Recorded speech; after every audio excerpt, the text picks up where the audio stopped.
InterParts Milking System Analyzers. Hello and welcome to this Bee Control product presentation.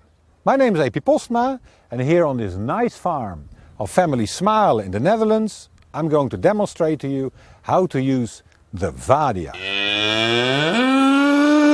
But before going to the how of the Vadia, a few words about the why of the Vadia. Most dairy professionals, they understand the value of the dynamic test or the wet test. In the wet test, the milking vacuum and pulsation are recorded during milking, which gives a good indication of how the milking equipment is performing in real life when milking the cows. For instance, the following can be recorded and analyzed with a wet test.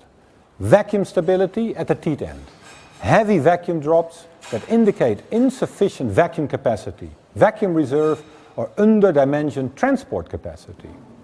The milk flow profile of a cow. Are the cows properly prepared? Do we have a fast milk release and are we not over-milking the cows? Verify claimed liner characteristics, but also confirm that the used liners are still suited for these teats. Many farmers are still using the same liners as when the milking parlour was originally commissioned, but their herd significantly changed since then. But of course also to analyze the performance and settings of special features in the milking parlour, such as automatic takeoff, milk flow commanded pulsation variation, dual-vac and what have you. In real life, these features are often of less use, sometimes even have a counter effect because of incorrect settings or because the cows, they react differently than expected. And I can go on and on and on about liner slips, back spray, pulsation settings, and blah de blah. And what to think of robots with all their interesting features. Are they all properly set and used? In reality, many dairy professionals, such as veterinarians, farm advisors and farmers, they understand the high value of a wet test. Is an other health problem, is it animal related or equipment related? But they are reluctant to do a wet test because of the perceived complexity and time this consumes. When normally performing a wet test, you are wired to a milking point, meaning that you cannot observe milking routines or preparations.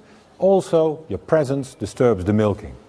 And you would love to have data of quite a few cow milkings, but it implies that you are trapped in the milking parlour for the whole milking and can't do anything else in the meantime. This is where the Vadia comes in.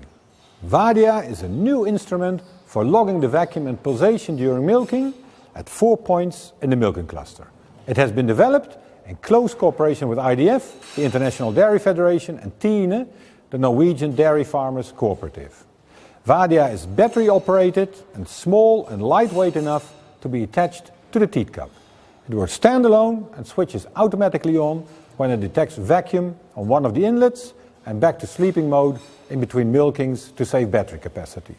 Depending on battery capacity, about 8 hours of milking data can be recorded, and that should be enough.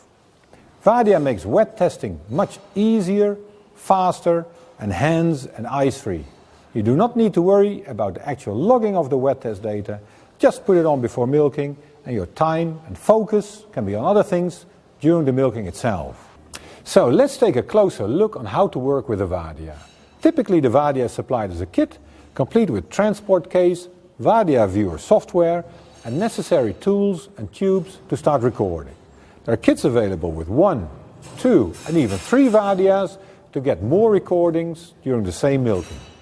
And in the kit you also find a battery charger, USB cable, 2 types of tubes and a needle. Together with a good cutter and a roll of tape, you can start recording. It doesn't matter which of the 4 vacuum inlets you use for what, but it does make sense to record this, and I always do as follows. Channel 1 for pulsation, channel 2 for the short milk tube, channel 3 for the mouthpiece chamber on the teat where the Vadia is mounted, that's mostly the rear teat, and channel 4 on the front mouthpiece chamber. Of course it's up to you what you want to record, but the Vadia viewer software typically uses the pulsation, the short milk tube and the mouthpiece chamber. The vacuum inlets are connected to the liners by means of a silicon tube that inserts into the liner with a small straw. The tube and the straw, they come on rolls of several meters length and they can be cut to the right length on the job. You first begin with cutting the straw to the right length, which is just a bit shorter than the needle itself.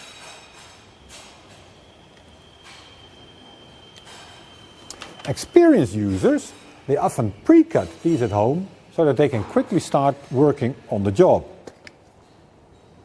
And when you have enough straws, then you slide the straw onto the needle. And the beauty of this needle straw concept is that it only pierces into the liner but doesn't actually punch out. So the hole in a rubber liner will be very small and typically will close again after the straw is removed. First, insert a straw into the mouthpiece chamber.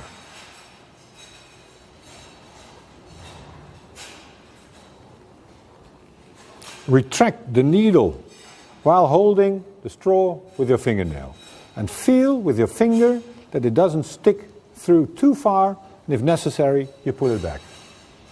Then another one into the short milk tube.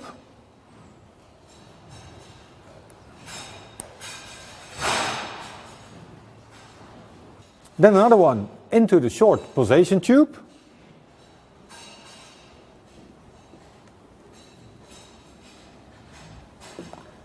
And the last one in the mouthpiece chamber of the front teeth.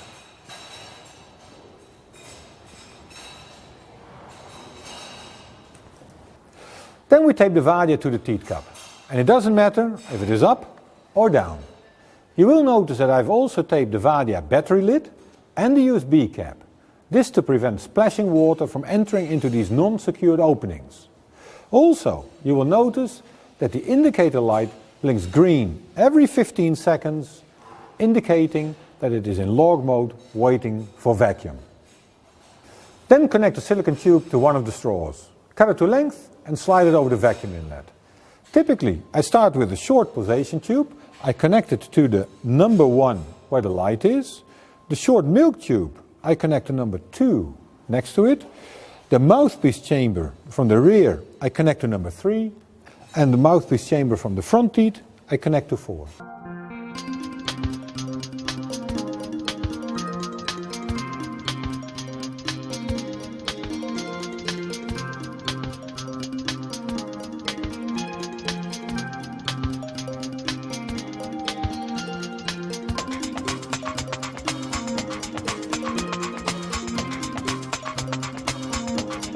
Then secure the tubes with some tape, and that's it. And there it is, ready for milking.